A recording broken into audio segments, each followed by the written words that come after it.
c'est une émission du bureau de programme de la radio-télé Hosanna, une émission d'évangélisation, d'édification tirée de l'évangile de Matthieu chapitre 28, le verset 18 à 20. Pour vous tous serviteurs de Dieu qui voulez gagner les âmes, qui voulez implanter des églises, voici votre émission Ordre suprême, une émission qui parle de la parole de Dieu. L'évangile dans sa totalité. C'est une émission qui parle de l'évangélisation et de l'édification des serviteurs de Dieu passionnés dans l'évangélisation. Vous êtes évangéliste, vous êtes gagneur d'âme, vous êtes passionné par l'évangélisation, cette émission vous concerne. Prenez donc rendez-vous avec l'émission Ordre suprême.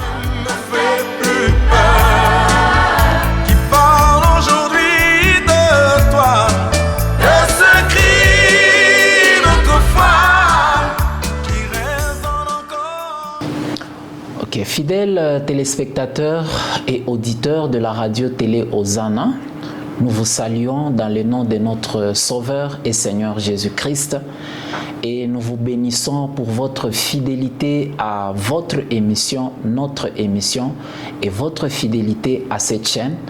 Et nous vous disons merci pour votre disponibilité pour suivre cette émission afin d'être édifiés. Et cette émission qui est intitulée Ordre suprême, c'est une émission de la radio-télé Hosanna. Cette émission, c'est l'ordre de Jésus-Christ qu'il nous a donné dans Matthieu chapitre 28, le verset 19 à 20. Jésus a dit, « Allez, faites de toutes les nations des disciples, les baptisant au nom du Père, du Fils et du Saint-Esprit, et de leur enseigner tout ce que tu nous as prescrit. » Il a dit, je suis avec vous tous les jours jusqu'à la fin du monde. Nous voulons dire encore une fois merci à notre Dieu pour cette opportunité qu'il nous donne d'être devant vous, d'être devant vos écrans. Bien-aimés dans le Seigneur, nous sommes conscients d'une chose, que si nous sommes en vie, c'est parce que Dieu nous a fait la grâce d'être au-devant de vous. Dieu a accepté que nous puissions être au-devant de vous pour vous parler de sa part. Le mouvement, l'être, le souffle de vie que nous avons, c'est une grâce qui nous vient de Dieu. Bien-aimé dans le Seigneur, j'aimerais que tu prennes conscience d'une chose, qu'il y a des hommes et des femmes qui sont comme toi, qui sont vivants comme toi, pendant ce moment où nous sommes en train de parler avec toi. Il y en a qui sont dans les lits des hôpitaux, ils ne savent même pas bouger. Il y en a qui sont dans des prisons, pas parce qu'ils ont commis quelque chose, mais tout simplement, ils se sont retrouvés au mauvais moment, à un mauvais endroit. Ils se sont retrouvés dans une prison quelque part. Bien-aimés dans le Seigneur, toi et moi, si nous sommes libres, nous pouvons nous mouvoir, nous pouvons avoir la bonne santé, nous pouvons parler, travailler et faire ce que nous avons à faire.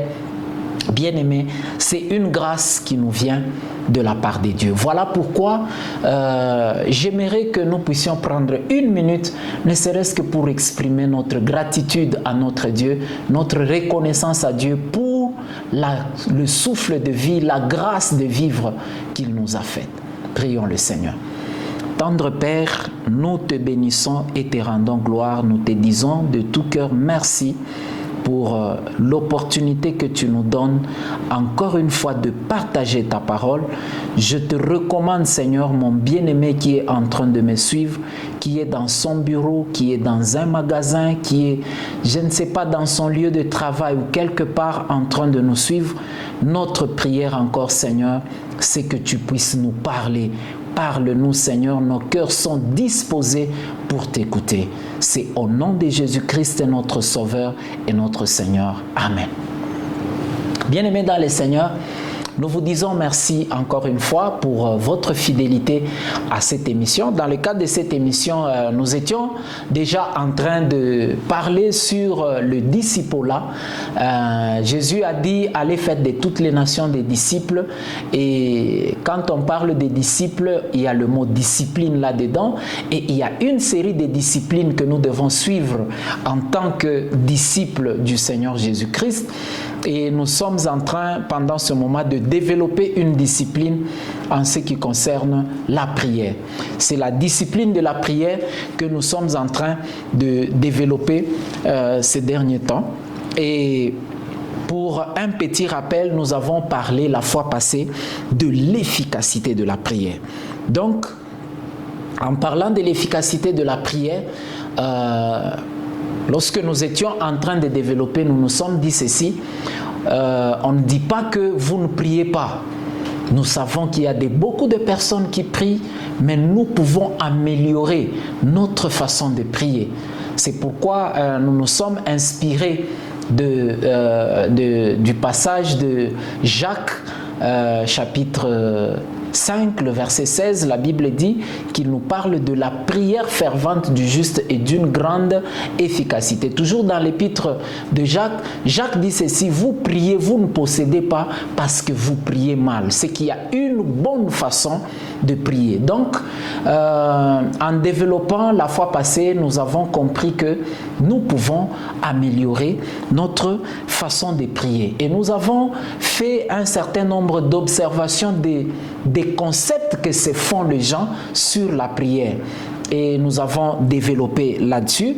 Je vous recommande de suivre nos émissions précédentes. Et nous avons compris ou conclu dans notre émission de la fois passée, nous avons compris ensemble que la prière influence beaucoup de choses dans notre vie. Et la prière accélère même l'accomplissement des promesses de Dieu dans nos vies. Donc, parce qu'il est question de l'efficacité de la prière, et aujourd'hui, nous nous sommes dit que nous allons continuer toujours à parler sur l'efficacité de la prière, mais cette fois-ci, nous allons aborder les piliers ou le fondement d'une prière efficace. Étant disciples de Jésus-Christ, étant des hommes et des femmes de prière, nous devons connaître ou comprendre les fondements d'une prière efficace. Qu'est-ce qui peut faire à ce que notre prière soit efficace? C'est ce que nous allons essayer de découvrir avec vous ensemble aujourd'hui. Bien-aimés dans le Seigneur, comme je ne cesse jamais de le dire, tout ce que nous pouvons vous donner dans cette émission, nous ne prétendons pas tout vous donner, parce que même la Bible nous dit que nous connaissons en partie. Mais tout ce que nous pouvons vous donner, c'est que nous sommes en train de réunir un certain nombre d'éléments que nous trouvons importants pour vous permettre à vivre votre vie chrétienne dans les conditions normales, afin que vous soyez un disciple de Jésus-Christ accompli. Donc, sans plus tarder, j'aimerais que nous puissions aborder déjà le premier pilier. Le premier pilier de la prière doit reposer sur la foi. Dans Hébreux chapitre 11, le verset 6, nous allons lire pour essayer de renforcer ce que nous sommes en train de dire. Nous sommes dans Hébreux chapitre 11, le verset 6. La Bible dit ceci, « Or, sans la foi, il est impossible de lui être agréable, car il faut que celui qui s'approche de Dieu croit que Dieu existe et qu'il est le rémunérateur de ceux qui le cherchent. » Que celui qui s'approche de Dieu croit que Dieu existe et qu'il est le rémunérateur de ceux qui le cherchent. Nous allons lire également l'épître de Jacques. Jacques chapitre 5, le verset 15. Jacques chapitre 5, le verset 15. La Bible dit que la prière de la foi, la Bible insiste sur la prière de la foi. La prière de la foi sauvera le malade et le Seigneur le relèvera, et s'il a commis des péchés, il lui sera pardonné. Donc, nous pouvons également lire Matthieu chapitre 21, Matthieu 21, le verset 21 à 22. Matthieu chapitre 21, Matthieu chapitre 21, le verset 21 à 22. La Bible dit ceci, Jésus leur répondit, je vous le dis en vérité, si vous aviez la foi et que vous ne doutiez point, non seulement vous ferez ce qui a été fait à ce figuier, mais quand vous diriez à cette montagne, ôte-toi de là et jette-toi dans la mer, cela se ferait.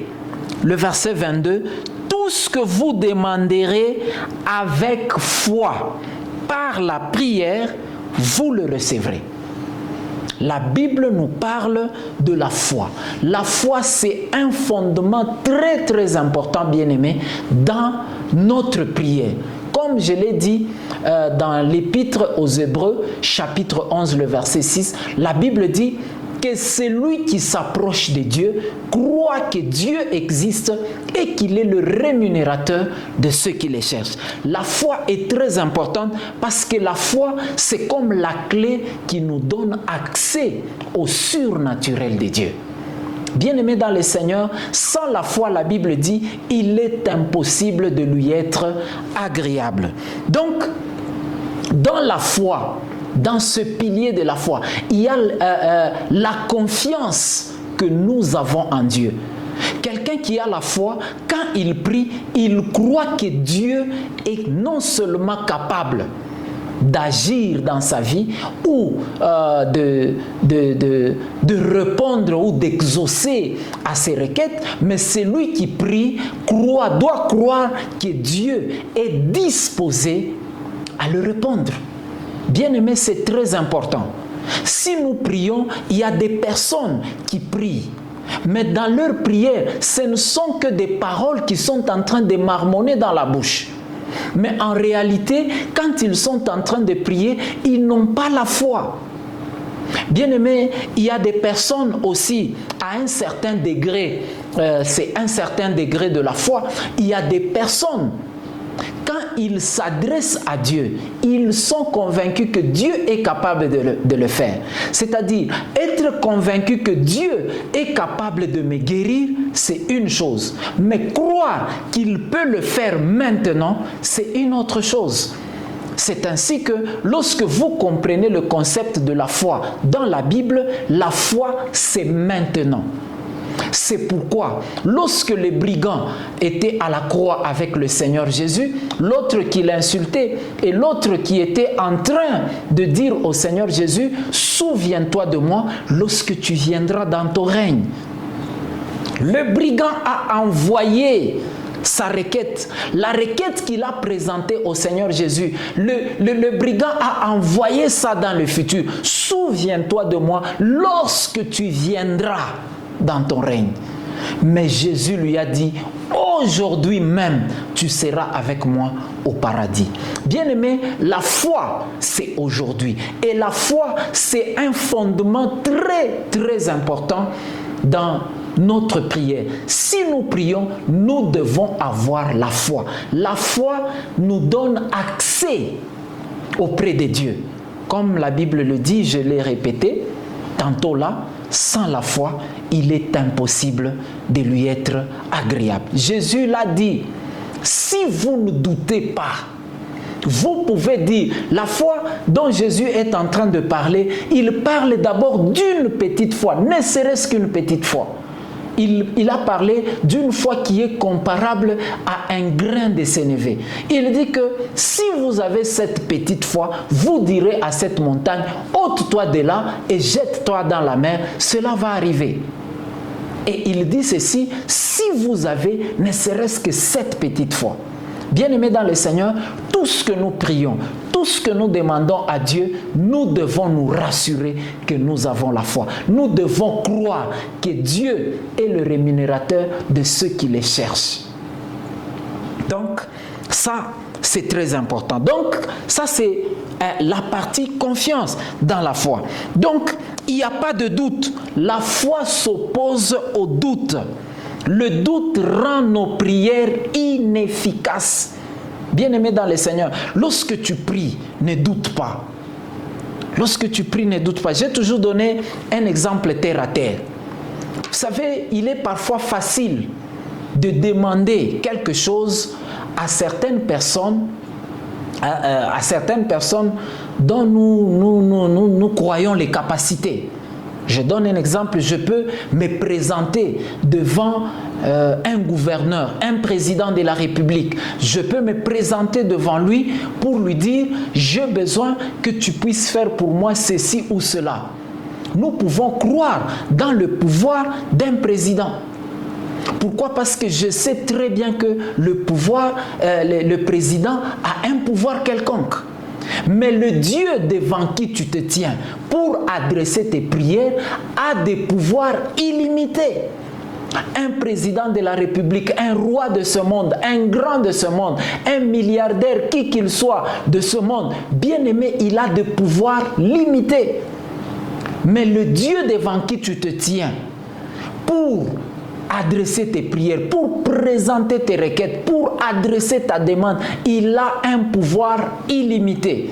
Jésus a dit, tout pouvoir m'a été donné dans le ciel, sur la terre et sous la terre. Donc il a un pouvoir illimité. Si tu t'approches de lui, tu dois t'approcher avec assurance. Comme quelqu'un qui s'approcherait d'un grand de ce monde tout en se disant que si je lui posais ce problème, avec les capacités que je connais de lui, il peut résoudre mon problème. Mais j'aimerais te dire que l'homme de ce monde peut te promettre quelque chose qui n'est pas sûr de réaliser demain. Parce que demain ne lui appartient pas. Mais nous avons un Dieu qui est illimité dans l'espace et dans le temps. Il est capable de donner solution à tout ce que tu as comme problème. C'est pourquoi, lorsque tu veux t'approcher de lui, aie l'assurance qu'il est capable de te donner ce dont tu as besoin. Donc, ça, c'est le premier pilier ou le premier fondement dans notre prière, ça doit être la foi. Il y a aussi, toujours dans la foi, notre prière doit être alignée sur la volonté de Dieu qui est dans sa parole. Bien-aimés, la Bible nous dit ceci, la foi vient de ce que l'on entend et ce que l'on entend vient de la parole de Dieu. Même quand nous prions et que nous avons un fondement, la foi, notre foi doit reposer sur la parole de Dieu. Notre foi doit reposer sur la parole de Dieu. Je peux faire une prière du genre, je vous donne un exemple terre à terre. Vous êtes un homme marié. Comme vous êtes un homme marié, vous entrez en prière en train de demander à Dieu, Seigneur, donne-moi une femme. La femme que tu es en train de demander à Dieu n'est pas ta propre femme que tu as à la maison. Vous comprenez vous-même que la prière que vous êtes en train de faire n'a pas de fondement. N'a pas de fondement dans la parole de Dieu. Vous ne pouvez pas demander quelque chose qui est contraire à la parole de Dieu. La prière doit être faite selon la volonté de Dieu. C'est ça le fondement de la foi. Parce que la foi que nous professions repose sur la parole de Dieu. Donc, comme on dit, parce que nous avons la foi, vous êtes en train de demander quelque chose que Dieu n'a pas prévu pour vous. Quelque chose qui est contraire à la volonté de Dieu. Bien-aimé dans le Seigneur, ça ne se fera pas. Vous dites par exemple, vous êtes un voleur. Vous détournez l'argent, je ne sais pas, de votre entreprise, vous détournez, je ne sais pas moi, l'argent de là où vous travaillez. Et puis vous êtes en train de demander à Dieu, Seigneur, fais assez que mon chef soit distrait pour telle ou telle autre chose pour que moi je prenne l'argent. Bien-aimé, ce n'est pas une prière qui repose sur la foi. Cette prière-là ne rencontre pas la volonté de Dieu parce que le vol, le détournement est contraire à la volonté de Dieu. Donc, notre prière doit avoir pour fondement la foi et cette foi qui repose sur la parole de Dieu. Donc, ça c'était le premier fondement en ce qui concerne le fondement de la foi. Bien-aimé, le deuxième fondement et qui me paraît aussi très important et qui peut faire à ce que notre prière soit aussi efficace, c'est la pureté de l'âme et du cœur. Bien-aimés dans le Seigneur, nous allons lire pour cela Ésaïe chapitre 59, le verset 1 à 2. Ésaïe chapitre 59. Ésaïe 59, le verset 1 à 2. Écoutez ce que la Bible dit dans Ésaïe chapitre 59, le premier verset et le second. La Bible dit ceci: non, la main de l'Éternel n'est pas trop courte pour sauver, ni son oreille trop dure pour entendre, mais ce sont vos crimes qui mettent une séparation entre vous et votre Dieu. Ce sont vos péchés qui vous cachent sa face et l'empêchent de vous écouter. Bien-aimés dans le Seigneur, vous voulez que vos prières soient efficaces, réglez le problème du péché. Réglez le problème du péché. Je vais lire un second texte. Nous sommes dans les psaumes 66. Là, c'est le célèbre roi David, homme selon le cœur de Dieu. Écoutez ce qu'il dit dans psaume 66, le verset 17 à 18. Psaume 66, le verset 17 à 18. Écoutez ce que la Bible dit. J'ai crié, c'est David qui dit, à lui de ma bouche, et la louange a été sur ma langue. 18. Si j'avais conçu l'iniquité dans mon cœur, le Seigneur ne m'aurait pas exaucé. Vous pouvez continuer. Le verset 19. Mais Dieu m'a exaucé. Il a été attentif à la voix de ma prière. Bien-aimé dans le Seigneur, c'est que David dit ceci: si j'avais conçu l'iniquité dans mon cœur, le Seigneur ne m'aurait pas exaucé. Donc, le péché dans nos cœurs, l'attitude de nos cœurs, le péché non réglé, bien-aimé dans le Seigneur, empêche, rend la prière inefficace, empêche à Dieu de nous écouter. Comme nous l'avons lu dans Ésaïe 59, la Bible dit que ce sont vos péchés qui mettent une barrière entre vous et votre Dieu. Ce sont vos péchés qui empêchent votre Dieu de vous écouter. Et ça, c'est très important. Et le troisième verset que je voudrais ajouter, il y en a beaucoup dans la Bible, mais j'ai choisi des versets par-ci, par-là, pour essayer de vous faire comprendre, ce pilier de la prière. Là, c'est dans le Nouveau Testament, nous sommes dans Jean chapitre 9. Jean chapitre 9. Il s'agit de cet homme qui a été guéri, l'aveugle-né. Jean chapitre 9, le verset 31. La Bible dit ceci, le verset 31, Jean chapitre 9, vous pouvez commencer à partir du premier verset, mais pour gagner du temps, j'aimerais que nous puissions lire juste le verset 31. Et la Bible dit ceci: nous savons que Dieu n'exauce point les pécheurs, mais si quelqu'un l'honore et fait sa volonté, il l'exauce.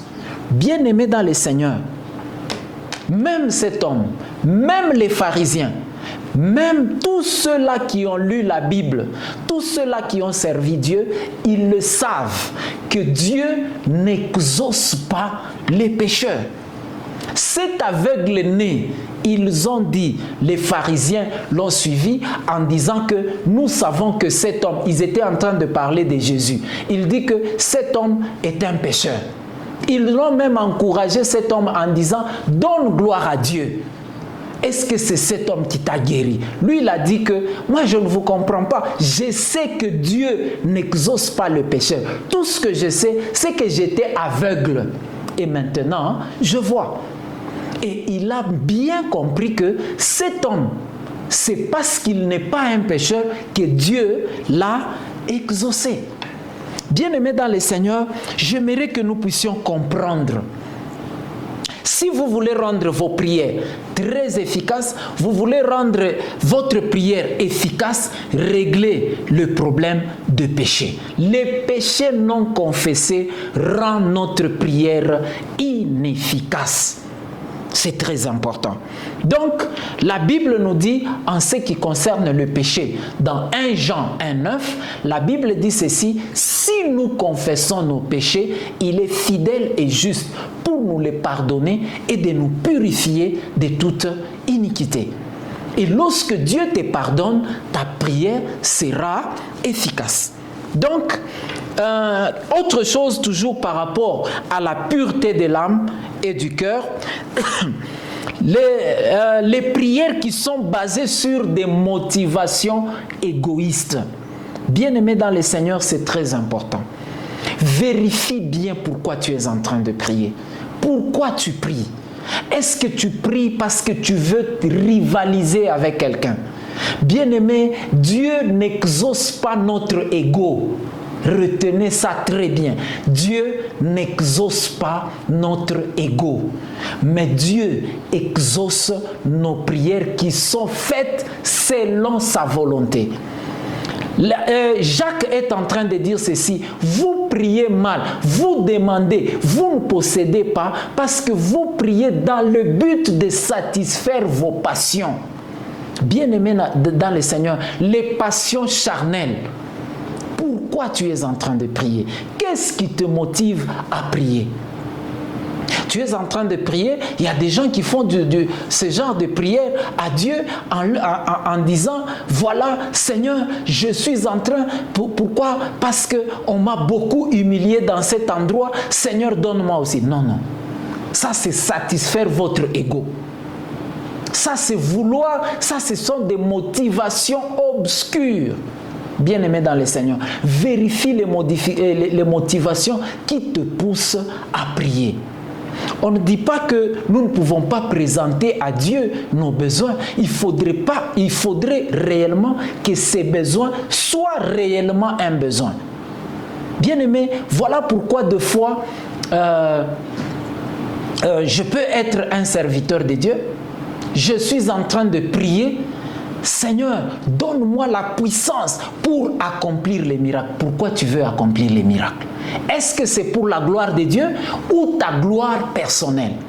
Voilà pourquoi aujourd'hui, il y a des personnes, ils vous disent: je fais 100 jours de prière, je me suis enfermé, j'étais dans une retraite de 2-3 mois, j'étais à la montagne, tout ça pour demander que Dieu me rende puissant. Mais Dieu te rend puissant pourquoi? Bien-aimé dans le Seigneur, ces questions, en tant que disciple de Jésus-Christ, tu dois te les poser. Les motifs, les motivations qui te poussent à prier. Pourquoi tu pries? Il y a des personnes, non, je vais rendre puissant, j'aimerais que les paralytiques marchent, j'aimerais que les morts ressuscitent, j'aimerais que les malades soient guéris. Tout ça, c'est une bonne chose. Mais pour quelle finalité? Est-ce que c'est pour la gloire de Dieu? Ou bien pour que tu puisses t'en servir pour ta propre gloire? Bien-aimé dans le Seigneur, Dieu ne partage jamais sa gloire avec une autre personne.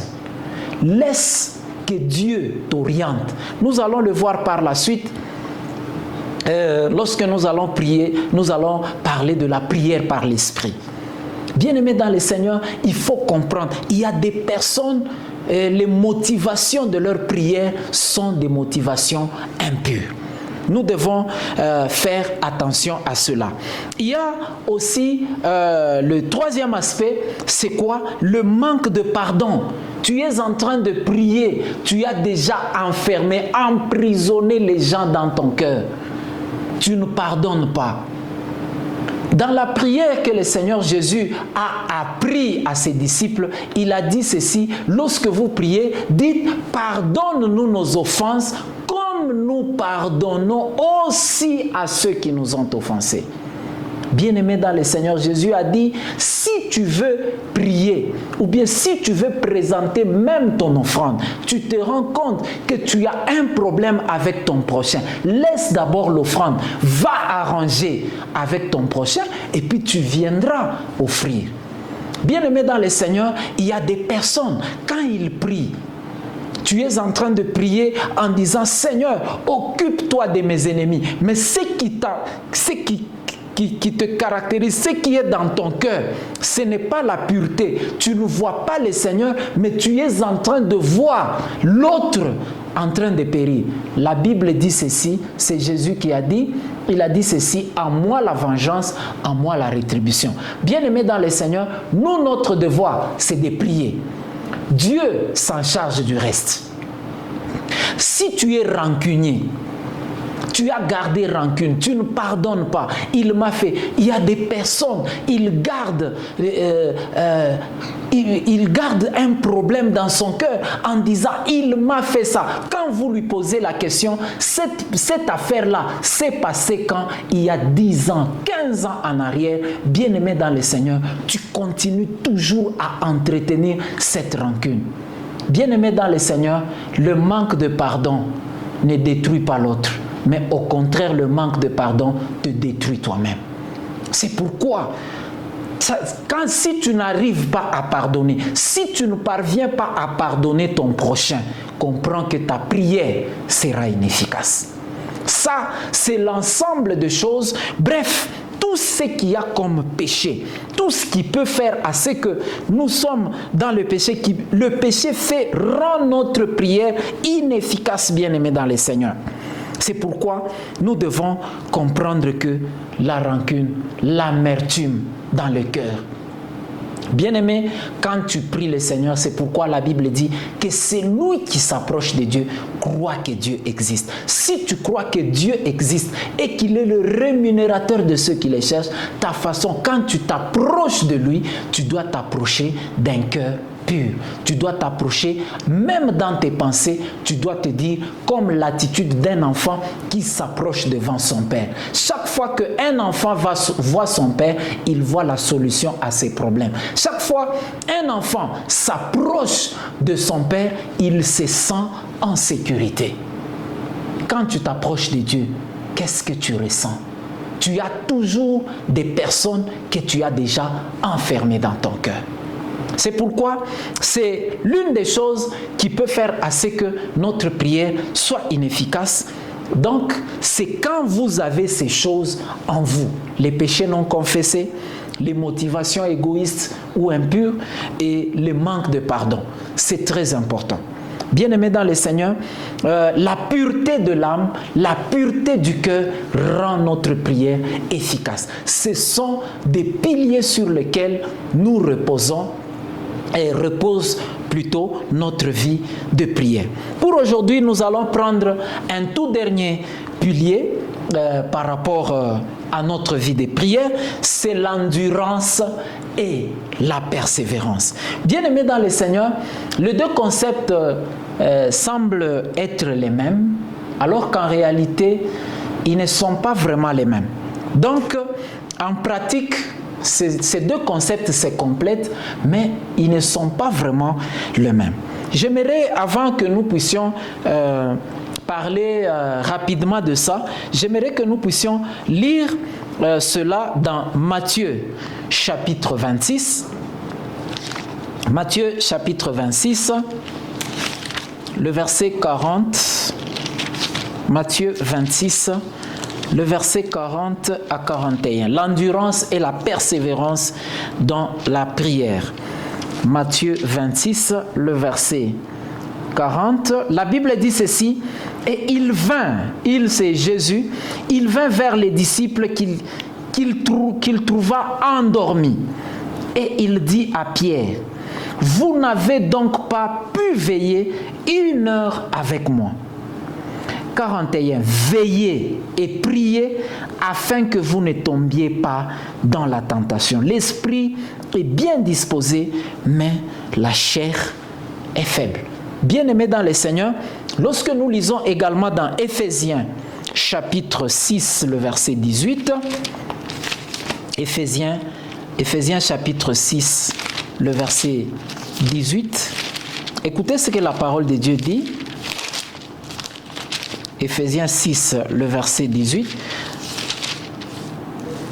Écoutez, la Bible dit ceci au verset 18 de Éphésiens 6. Faites en tout temps par l'Esprit toutes sortes de prières et de supplications. j'aime la phrase qui suit après.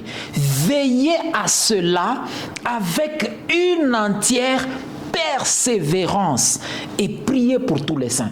Bien-aimés dans le Seigneur, naturellement, notre chair n'aime pas la prière. Notre chair, naturellement, la chair n'aime pas la prière. Quand on essaye de commencer la prière, bien-aimé, vous sentez que vous commencez à bâiller, vous sentez une fatigue étrange qui vous envahit. Bien-aimé, c'est quelque chose qui veut t'empêcher à bien prier, pour rendre ta prière inefficace. L'efficacité de la prière, bien-aimé, repose aussi sur l'endurance dans la prière. L'endurance, c'est quoi en fait? C'est la capacité à supporter la souffrance, la pression ou la fatigue sur une longue durée. Bien-aimé, tu dois être capable de surmonter ta fatigue et prier. Beaucoup de personnes ne prient pas parce que parfois ils sont fatigués. Ils se disent que j'ai passé une journée très chargée. Bien-aimé, tu dois être endurant. Il y a parfois les pressions de la vie. Il y a beaucoup de personnes, ils vous disent que j'ai tellement de problèmes que je n'arrive même pas à prier. Bien-aimé dans le Seigneur, il faut être endurant. Ceux-là qui arrachent quelque chose dans la prière, ce sont des personnes endurantes. L'endurance dans la prière.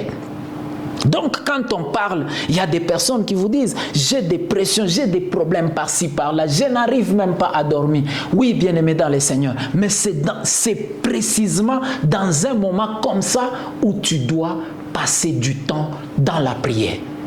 La prière, bien-aimé, comme je l'ai dit, la prière résout, influence beaucoup de situations dans notre vie.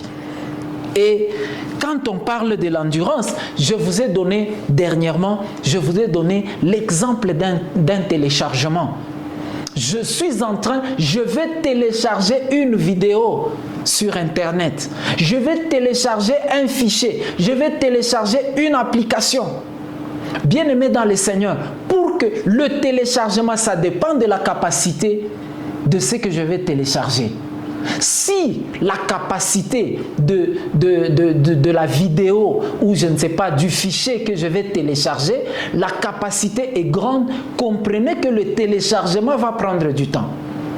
Et si pendant que le téléchargement est en train d'être fait, je manque de mégas ou les mégas s'arrêtent, où les mégas sont épuisés, bien-aimés dans le Seigneur, le téléchargement s'arrête.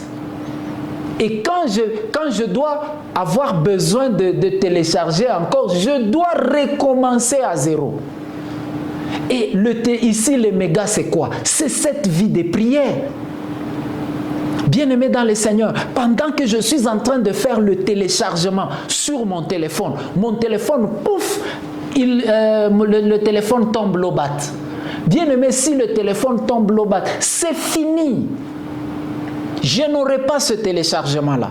C'est pourquoi c'est à partir de l'endurance que beaucoup de personnes peuvent prendre beaucoup de temps dans la prière. Nous prenons aussi beaucoup de temps dans la prière. Pourquoi? Parce que nous sommes en train de rester longtemps dans la prière parce que nous sommes en train de faire un téléchargement. Bien-aimés, nous devons être endurants dans la prière. Donc l'endurance et la persévérance, comme je vous ai dit que ce sont les deux concepts qui se complètent, quoi.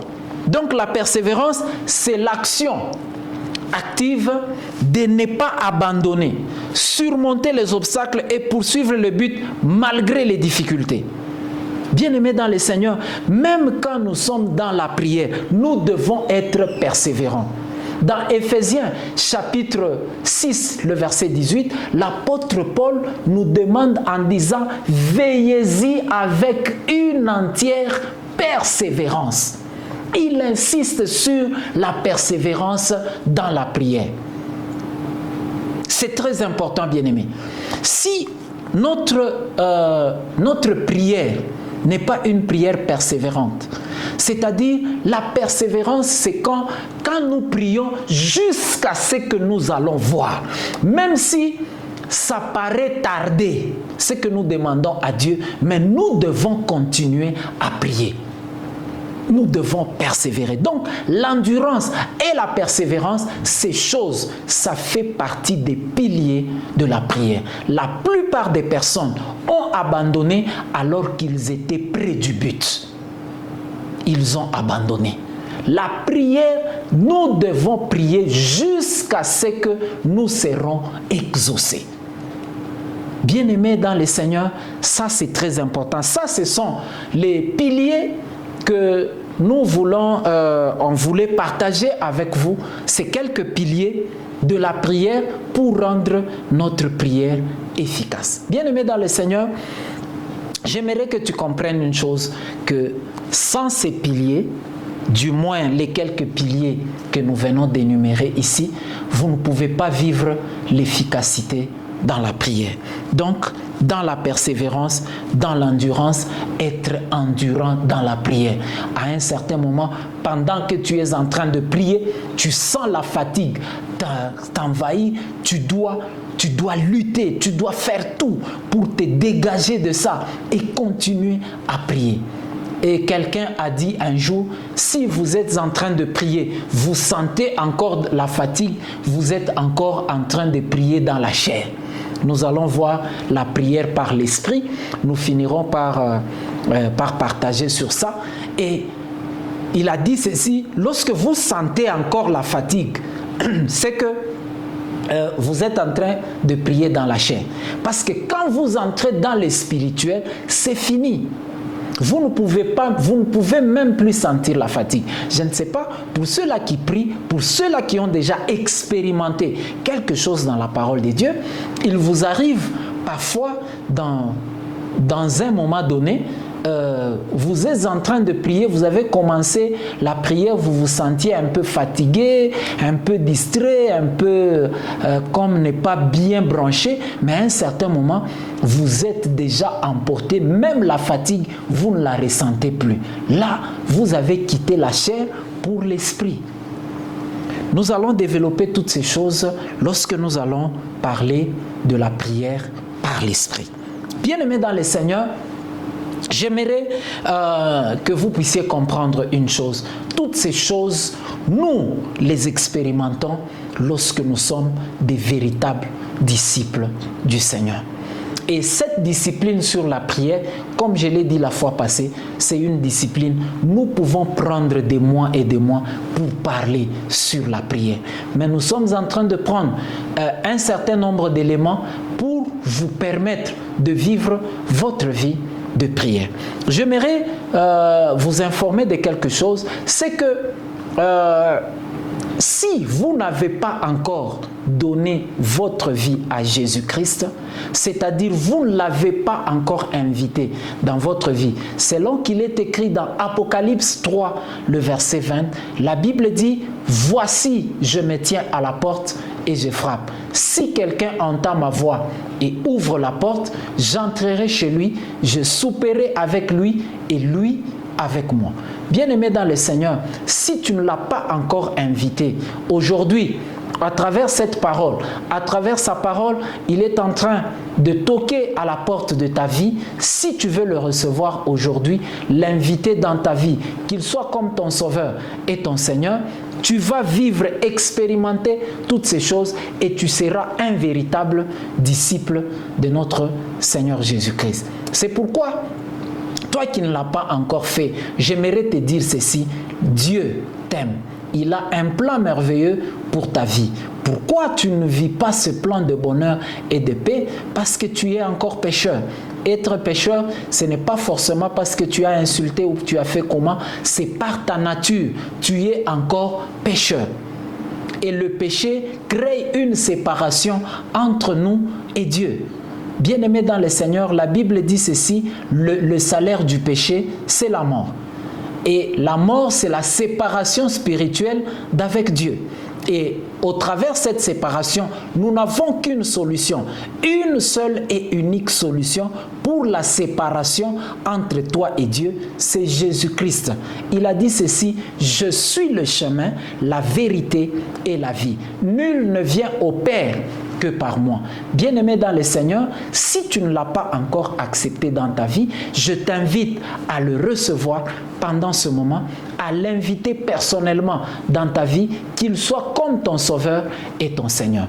Pour tous ceux-là qui n'ont pas encore invité Jésus-Christ dans leur vie comme Seigneur et Sauveur, je vais vous demander juste de fermer les yeux pendant quelques minutes et faire cette prière pour inviter Jésus-Christ à entrer dans votre vie. Et quand il va entrer dans votre vie, vous serez un enfant de Dieu et vous serez un véritable disciple de Jésus.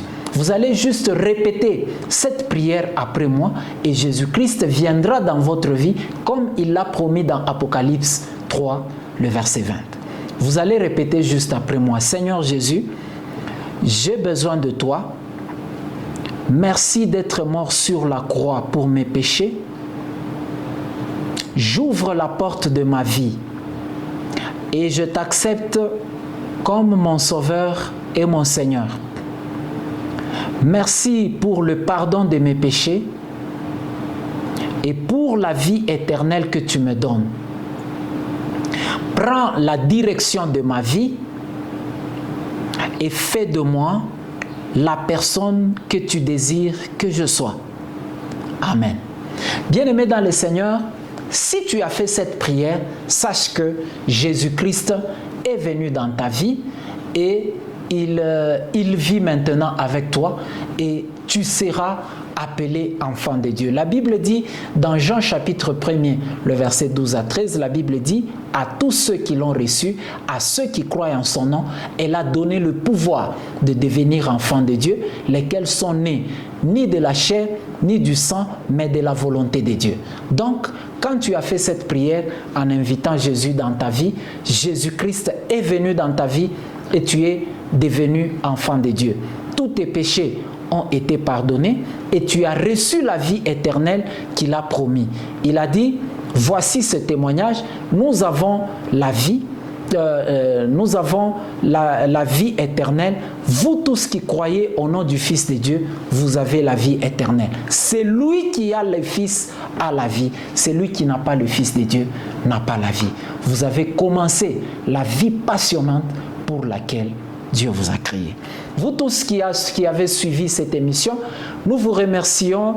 Nous remercions Nixon Boukassa qui était du côté de la technique et nous vous fixons un rendez-vous à la prochaine. Que Dieu vous bénisse.